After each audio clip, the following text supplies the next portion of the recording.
Hola, ¿cómo están? Bienvenidos, somos Sabes.cl, el diario digital de Gran Concepción. Seguimos en esta ronda de entrevistas previo a las elecciones. Ya sabemos, van a ser durante 2 días. Elegimos gobernador o gobernadora, elegimos alcaldes, concejales y consejeros regionales. Estamos ya, ¿cuánto? No sé, una semana más o menos de este proceso electoral que tiene harto de incógnita, ¿eh? Porque ha de saber que, seguramente usted lo sabe, pero son elecciones con voto obligatorio. Por lo tanto, no sé si se pueden hacer muchas cuentas por parte de los partidos políticos.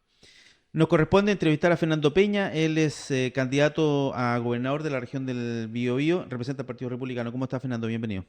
Hola Hugo, muchas gracias. Ya lo hemos presentado en otras conversaciones, así que voy a resumir eso. Él es administrador público de la Universidad de Concepción, tiene un máster en filosofía en la Universidad de los Andes, en fin, ha desarrollado una multiplicidad de pegas, pero quiero enfocarme en una. En realidad quiero hacer el link, como para conocerlo un poquito más. Su época como dirigente estudiantil y cómo pasó de ser dirigente estudiantil a ser finalmente titular de la Seremi de Educación, años después, posteriormente. ¿Qué queda de ese dirigente estudiantil? Queda harto, ¿ah? Yo de hecho en la otra entrevista te comenté Ujú. parte de eso, de esa historia. El modo de discutir y de conversar que tenían los dirigentes estudiantiles de aquellos años. Sí, sí, sí. Y de hecho, sobre todo en una cartera como el Ministerio de Educación, donde hay mucho roce político con gremios, con actores de distintos estamentos. Yo creo que el oficio que yo adquirí como dirigente en la Federación de Estudiantes, en mi centro de alumnos, fue clave para poder desenvolverme con mayor facilidad. Nunca con total éxito, porque en esas labores uno siempre obviamente está expuesto, pero yo creo que dentro de todo, para lo difícil que es la cartera de educación, creo que navegamos bastante bien. Eh, y lo otro es que ese interés por la educación en general, yo efectivamente lo adquirí también en mi rol de dirigente y además me permitió ir especializándome en educación. Tanto así que hoy día integro un consejo que asesora directamente al presidente de la República en la instalación de los servicios locales, en la ley 21.040. Cuestión Y que no ha sido para nada fácil. no ha sido fácil, pero esta trayectoria, por así decirlo, desde mis años como dirigente, en donde tuvimos que exponer también en el Congreso, leer, me acuerdo, la ley completa de creación del CAE, que ahora está de retirada.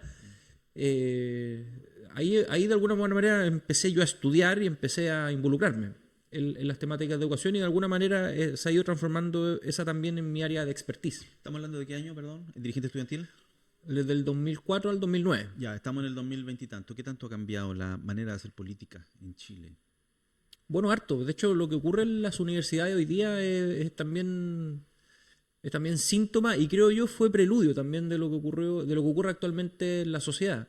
En esos años había mucha vida estudiantil. Hoy día, la verdad es que Hay una cuestión que me llama la atención, perdón. La idea es que sea una conversación. Eh, Son poquitos los estudiantes que votan para las federaciones de estudiantes hoy. sí, pues, muy pocos, muy Poquitos. pocos.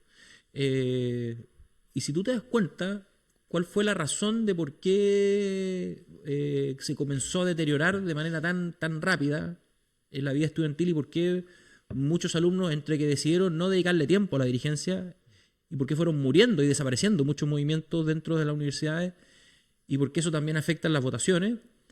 Creo yo, está íntimamente vinculado al nivel de deterioro de la discusión y de la atmósfera estudiantil dentro de la universidad.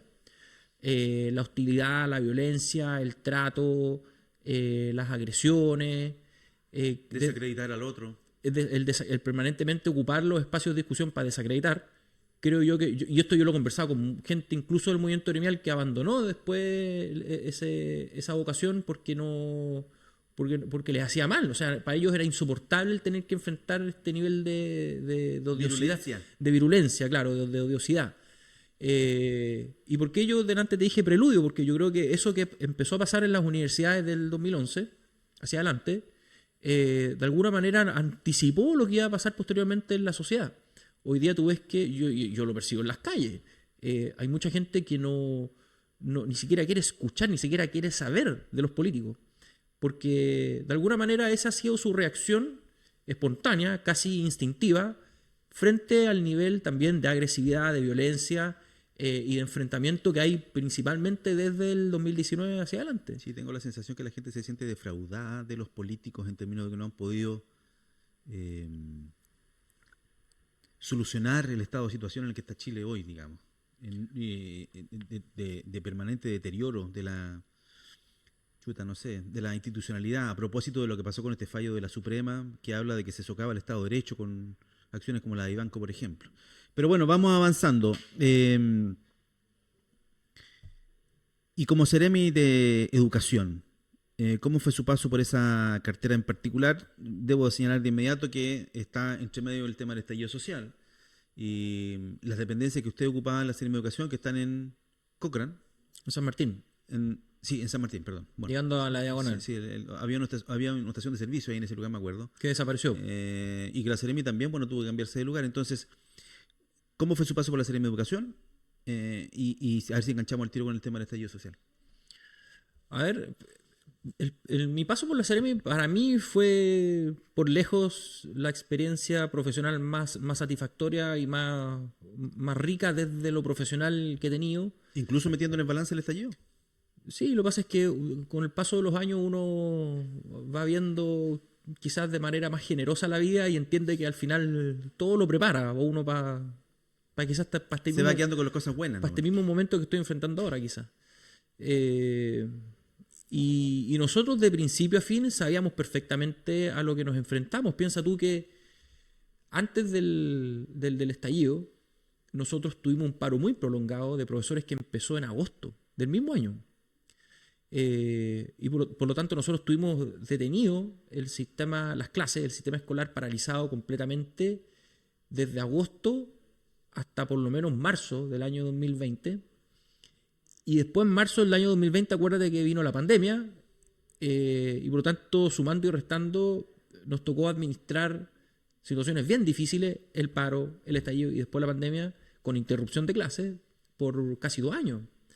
Entonces, obviamente que esa experiencia fue muy frustrante porque obviamente lo que yo más deseaba es que las escuelas estuvieran abiertas y que los niños pudiesen aprender. Pero fue muy difícil a veces tomar decisiones a contrapelo. A mí me criticaron mucho durante la pandemia, de hecho, cuando yo anuncié que no íbamos a pagar la subvención y que íbamos a presionar a los sostenedores para que reabrieran las escuelas.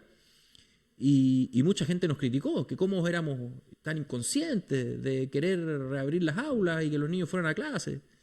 Y tiempo después yo creo que muchos entendieron la necesidad de justamente recuperar aprendizaje lo antes posible. Y se entendió quizás con posterioridad la importancia de tener autoridades que justamente se la jueguen por tomar a veces decisiones difíciles, pero que son las correctas. ¿Cuál fue el momento más complejo? ¿El estallido en sí mismo, lo que pasó con la Seremi o aplicación de normativas como el aula segura, que imagino que también lo complicó?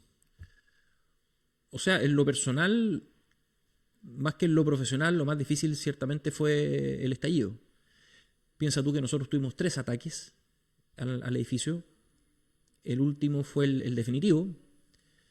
Yo me tuve que guarnecer en la escalera de emergencia junto con don Luis, que es el conductor, porque en un lapsus de no más de 15 minutos a nosotros nos encerraron, nos levantaron muros de adoquines en todas las entradas de la Seremi y nosotros quedamos literalmente encerrados. ¿Y qué pasó con ese tema? ¿Ese tema se aclaró finalmente? Me refiero a los autores, eventualmente hubo acciones legales. Hay una persona condenada. Una de por lo menos 200 que habían intentando entrar con un salvajismo que yo nunca había visto. Y claro, para mí ese fue lejos el momento más difícil porque además esa sensación, yo en un momento cuando estábamos en la escalera de emergencia, sentí la pared de concreto, pues es un edificio antiguo, tú lo conoces. Sí, claro. Sentí la pared del edificio ardiendo. Y un minuto cuando tú dices, chuta, hasta aquí quizás llegué, pues. Y felizmente llegó Fuerzas Especiales, nos sacaron, pero quizás lo más triste de todo era ver que más allá de la experiencia personal, el país está absolutamente dado vuelta. Yo sé que usted en general, porque le he leído muchas declaraciones sobre el tema, es muy crítico de lo que pasó con el tema del estallido social. Eh, eh, Sin embargo, ¿reconoce usted que hay en ese hecho en particular, que es histórico para nuestro país, reivindicaciones justas de la gente? ¿Es capaz usted de separar la reivindicación justa de la gente versus efectivamente los hechos de delincuencia? Lo que pasa es que es imposible no atribuir y no separar causas que subyacen y que son algunas muy antiguas y que son conflictos además abiertos desde hace décadas en Chile. Pero muy distinto es entender que esa va a ser la chispa que va a detonar un evento o una situación como la que vivimos en octubre del 2019. Que para mí fue una revolución, no fue un hecho aislado, no fue una cuestión anecdótica. Porque hubo sectores que quizás colgándose o aprovechándose incluso de esas justas reivindicaciones, intentaron, entre otras cosas, destituir al presidente de la República, crear una nueva república, una nueva institucionalidad, un país nuevo, refundar Chile. Y eso a ti te consta porque fue parte de la hermenéutica y parte de las declaraciones de varios dirigentes, incluso acá de la región del Biobío. Y por lo tanto, separar las justas demandas o las reivindicaciones sociales o las heridas del pueblo chileno de la acción concreta y despiadada de algunos dirigentes que intentaron, creo yo, tomarse el poder a la fuerza, es bien difícil. Es bien difícil. Y por lo mismo es que yo creo que la gente hoy día juzga de manera mucho más crítica lo que ocurrió en octubre del 2019. Sí, vimos unas encuestas por ahí que daban cuenta de que el estallido social en algún minuto tuvo un gran adhesión, gran apoyo, ¿no es cierto? Y se hace la encuesta ahora y ahora tiene un gran rechazo. Son momentos distintos de la historia. El problema, creo yo, es que subyacen esas heridas que usted señala, subyacen algunas inequidades que dieron cuenta del estallido social, y mientras eso no se sane, digamos, seguimos con un ambiente como medio extraño. eh, eh, Usted dice que no puede separar los hechos de violencia. Yo personalmente, a mí me parece que sí. Yo estuve en la calle reporteando esto muchas veces. Nosotros también, yo fui atacado. A mí me tuve que esconder entre un kiosco porque nos llenaron de ladrillazos, me acuerdo que nos tiraron, me escondí con un colega camarógrafo. Eh, pero así como vi eso, vi mucha gente marchando, pidiendo ni siquiera cosas para ellos, para los hijos, para las nuevas generaciones. Pero claro, sí. Entonces, A ver, lo propio, mi lo pasa tema, que, mi que tema por- es el tema de poner la violencia por sobre lo otro. Oh, es que hay una cuestión que es difícil de resolver. Las sociedades modernas se caracterizan porque tienen que convivir y administrar malestares o tipos de conflictos que solamente son posibles en sociedades democráticas. O sea, no existe un sistema político democrático en donde no haya manifestaciones de malestar. La pregunta es si justifica eso que siempre la reacción frente a un malestar social tenga que generarse ese tipo de violencia, destructiva, anárquica. Porque hay algo de lo cual estamos, yo creo, todos de acuerdo. Van a seguir existiendo el día de mañana malestares. Nunca se va a llegar a un tipo de justicia social idílica, quimérica, en donde no tenga que justificarse un eso- tipo de eso es acción de ese tipo. Eso es una utopía, no. Pero por lo mismo, la pregunta es, ¿existe un momento en donde no haya un tipo de malestar, en donde no se tenga que justificar este tipo de irrupciones o de acciones? Entonces, la pregunta que tiene que hacerse hoy día el sistema político, pero también la gente, el pueblo, es si estamos dispuestos a tolerar estos niveles de violencia o estas eclosiones de malestar de la forma en que ocurrieron en octubre del 2019, cada vez que haya una sensación objetiva o subjetiva de que el país está mal. Porque el país no va a estar nunca bien al nivel en que básicamente podamos decir todos en un consenso absoluto, oiga, ¿sabe qué? Hemos superado todos los tipos de malestares que subyacen en la sociedad. Tendríamos que Porque eso no va a ocurrir. aspirar a ser en Dinamarca. Es que eso no va a ocurrir. Entonces, Es que deberíamos aspirar a eso, creo yo. claro, pero mientras eso no ocurra, la pregunta es si estamos dispuestos a tolerar que siempre que querramos manifestarnos o hacer ver o visibilizar este malestar, vamos a estar dispuestos a pagar el costo que pagamos todos como sociedad en octubre del 2019. Y yo creo que es una pregunta que tenemos que hacernos quienes creemos en la democracia. Porque creo yo que lo que demostró octubre del 2019 es que estamos siempre en la cornisa. Estamos siempre ahí, a un lado la barbarie y a otro lado la civilización. El problema es que estamos siempre en la cornisa porque los problemas de fondo no han sido solucionados, entonces hay que empezar a tallar esos problemas. Pero bueno, es parte de la conversación a propósito de que también se aproxima un nuevo aniversario del estallido social, digamos. Así es. Viene el 19 de octubre. Hablemos de su programa de gobierno, toquemos el tema de calidad de vida.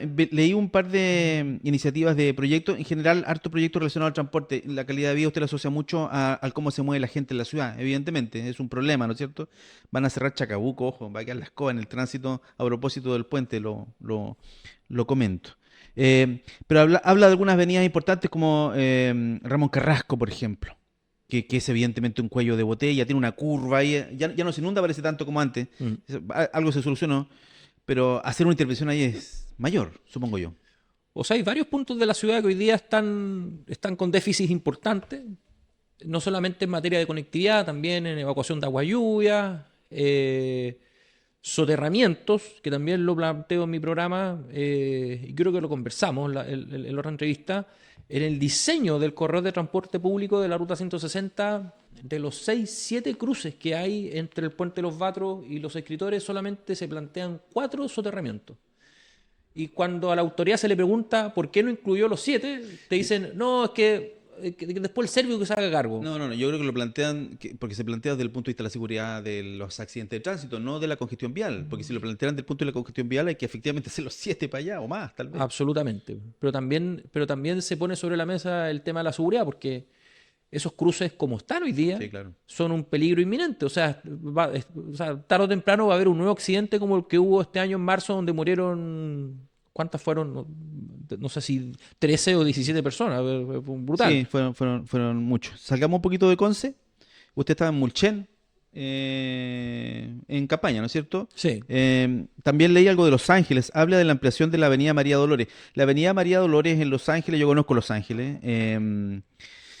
Conecta con la Ruta 5 Sur, la nueva, ¿no es cierto? Porque antes la 5 Sur pasaba por dentro de Los Ángeles. Así es. Ahora pasa por afuera, hace un bypass, ¿no es cierto? Las industrias. Y esa ruta, ahora uno se puede meter hacia Los Ángeles por la Avenida María Dolores, que es de 2 pistas, digamos. Así es. Y a mano izquierda estaría como el aeródromo. Usted plantea ahí mejorar esa arteria en particular para la gente de Los Ángeles. Sí, porque además es una arteria céntrica que además tiene la virtud de que va a conectar con un futuro polo de desarrollo donde, de hecho, en el futuro está proyectado el crecimiento de un nuevo campus de la Universidad de Concepción. Hay harto espacio, Hay físicamente. mucho espacio, claro, pero además dentro del plan regulador es una zona donde convive industria, plan urbano, donde efectivamente hay contemplado un crecimiento de la ciudad de Los Ángeles. Pero además ahí está el aeropuerto María Dolores, que hoy día está habilitado para recibir vuelos nacionales. De emergencia. Casi. Claro, lo que pasa es que hay un problema ahí con un decreto tarifario que se emitió en la pandemia, que es lo que ha inhibido que vuelos nacionales básicamente posen sobre ese aeropuerto. Pero hoy día María Dolores podría recibir vuelos nacionales. Hay ahí justamente una deuda de gestión para modificar este decreto tarifario, porque hoy día tenemos ahí infraestructura subutilizada. O sea, hay un aeropuerto que podría ser perfectamente una vía alternativa para que personas de la provincia de Biobío no tengan que... Porque hoy día, ¿qué pasa en Los Ángeles?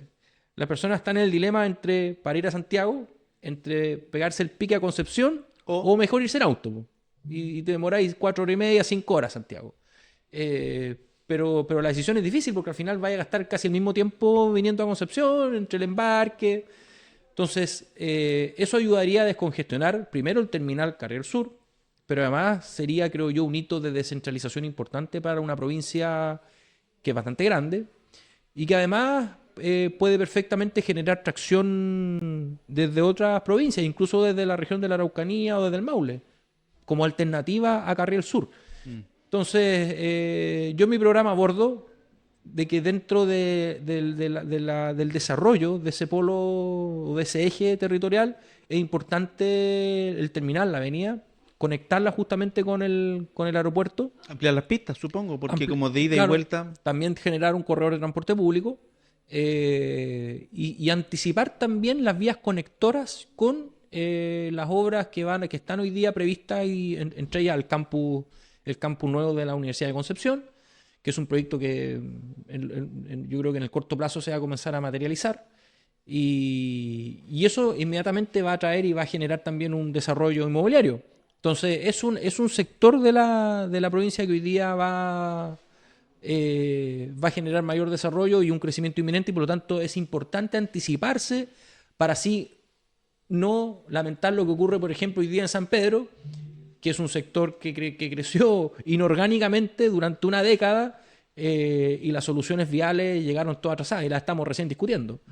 Vámonos a Arauco, vámonos a la provincia de Arauco. En materia de conectividad, la provincia de Arauco. Bueno, Arauco es una zona evidentemente rezagada. Ayer en sabes.cl se publicó una nota en donde se decía que tras la captura de los hermanos Antigüen, recién habían logrado meter gente de obras públicas para arreglar un camino, digamos. Entonces, es una zona rezagada.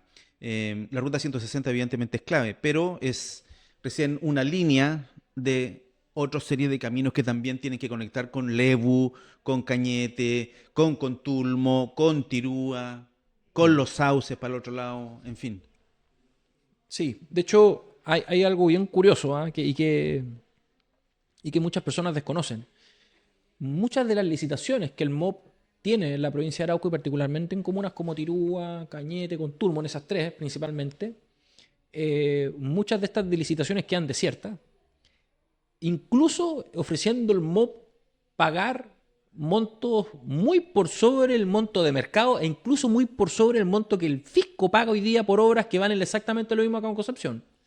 Por ejemplo, construir un lomo de toro, o una junta de vecinos, o una PR. Al privado le sale 40 UF el metro cuadrado. El Estado paga el mismo APR a 60 UF el metro cuadrado. Y construir ese mismo APR en estas tres comunas cuesta del borde de los 80, 90 UF metro cuadrado. Y el Estado ofreciendo eso, aún así muchas veces no logra empresas interesadas. No hay oferente. No hay oferentes. Y la razón detrás de eso es que las empresas no están dispuestas a arriesgar capital, a arriesgar que ataquen a los trabajadores, cosa que ha ocurrido en varias faenas, que les roben las herramientas, y porque además no hay empresas aseguradoras que te aseguren hoy día los vehículos, el cemento, el ripio y el capital básicamente que tú inviertes en ese tipo de trabajo. Entonces, el problema de fondo que en la provincia de Arauco, y particularmente en estas tres comunas, es que hoy día el Estado no logra garantizar estándares de seguridad básicos para que incluso el mismo Estado pueda desarrollar los proyectos que se propone. Así de dramático es. Vengamos un poquito más acá, a la comuna de Lota. Hablábamos de Mulchen recién, comentábamos fuera de cámara lo bonito que es la comuna de Mulchen, y lo mucho que tiene para ofrecer desde el punto de vista turístico, por ejemplo, patrimonial.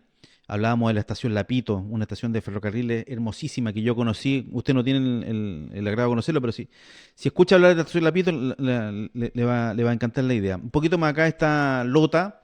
Ahí Lota tiene la ciudad tiene, no sé, 10 monumentos nacionales que están abandonados a su suerte. ¿Qué pasa con Chivilingo? En fin, en el tema patrimonial, ¿qué propone usted en su programa? Sí, estuve de hecho hace algunos días en un debate, en un conversatorio, más que un debate en Artistas del Acero, justamente conversando sobre esto con gestores culturales, con personas vinculadas al mundo de las artes y de la cultura acá en la región. Y yo dentro de mi programa, de hecho, parto desde el diagnóstico de la negligencia del Estado hoy día en la mantención y conservación de su infraestructura patrimonial. Y pongo dos ejemplos en mi programa. San Rosendo, la maestranza, y también, Ferrocarriles. claro, y también los 13 monumentos nacionales declarados hoy día por el Estado en la comuna de Lota relacionados a la extracción minera, a la extracción de carbón, porque hay muchos más. Entonces, es bien triste que siendo Lota la comuna en Chile con más monumentos declarados, tenga hoy día el nivel de deterioro y de abandono de sus propios monumentos. Yo te pongo como ejemplo solamente lo que ocurre en la hidroeléctrica Chivilingo, que está casi al borde del colapso total. ¿Y está así del 2010, del terremoto? ¿Ya han pasado cuánto? O 14 sea, años. un sismo más de, yo creo que de arriba de 7 y esa cuestión se viene abajo. El Pique Carlos, exactamente lo mismo. La Casa Jacarandá, que está en el Parque Isidoro Cauciño, también en un nivel de deterioro casi también al borde del colapso absoluto. Y así suma y sigue otras obras. Cuando yo pregunto por esto, ¿sabe qué me dicen? Es que cuando son monumentos nacionales, la ley del Consejo de Monumentos Nacionales es muy engorrosa. Absolutamente. O sea, acá y Pero fue ahí, algo. ¿qué va a hacer usted contra la ley, digamos, como gobernador? O sea, yo, de hecho, es algo que ahí mismo en el conversatorio le referí y le comenté a la Seremi de Cultura que está en el evento, no como panelista, pero sí está invitada, la importancia de reformar o de hacer que el Consejo de Monumentos facilite el trabajo de conservación. Porque acá todos estamos de acuerdo en que el gran nudo para básicamente acelerar obras de inversión y de intervención finalmente en estos monumentos es el Consejo de Monumentos, que es un servicio público bastante modesto, con una representación subnacional que también es bien modesta. Entonces, No alcanza para Seremi ni para servicio aquí. Es no, más chiquitito, una repartición pequeñita. no, el problema es que está y también con un nivel de trabajo y de requerimientos que finalmente es lo que explica el retraso. En pronunciamientos que son importantes en materia de toma de decisión para la inversión. Entonces, muchos proyectos están detenidos, a veces con RS, y no logran materializar la inversión porque el Consejo de Monumentos no se pronuncia. Entonces, yo lo que planteé en ese conversatorio es que yo, de ser electo, vamos a tener que hacer algo que ya yo te contaba tras bambalinas, que es algo que las autoridades hacemos. Hay que ir y apersonarse y pedir y exigir que básicamente la maquinita ande. Porque si no, yo no veo de qué otra manera vamos a poder rescatar y conservar ese patrimonio antes de su completa destrucción. Bueno, ojalá así no sea, po. Efectivamente, Lota tiene muchos monumentos nacionales y están en abandono. El muelle da pena. El muelle da pena. Y lo de Lota es sorprendente. Bueno, ahí se han metido otros factores que tienen que ver con fundaciones que tampoco han podido dar el O ancho sea, para administrar eso que es tan rico, hoy digamos. día la incertidumbre también, porque los monumentos que están operativos en Lota están administrados a través de Corfo por Procultura. Procultura está en un proceso de liquidación hoy día, ¿cierto? A propósito de todo Y allanado. y por todos los escándalos que conocemos. Entonces, tanto el municipio como Corfo tienen que resolver rápidamente quién se va a hacer cargo de la concesión, de la administración, tanto del parque como del Chiflón del Diablo, que son los principales atractivos. Pero eso es el desde. Sí. Porque estamos hablando de que el nivel de deterioro del resto de los monumentos hoy día genera que, insisto, o sea, otro sismo de arriba de 7 grados y van a haber por lo menos 2 o 3 monumentos que van a quedar completamente destruidos. Claro, y de ahí ya para reconstruirlo, si no se pudo hacer ahora, No, menos después. no, ahí se Imposible. pierden, ¿no? Fernando Peña, candidato a gobernador en la región del Biobío, conversando aquí nuevamente en sabes.cl. Don Fernando, que esté muy bien. Muchas gracias, Hugo. Nosotros nos encontramos con otra interesante entrevista más adelante. Que estén bien, chao. Adiós.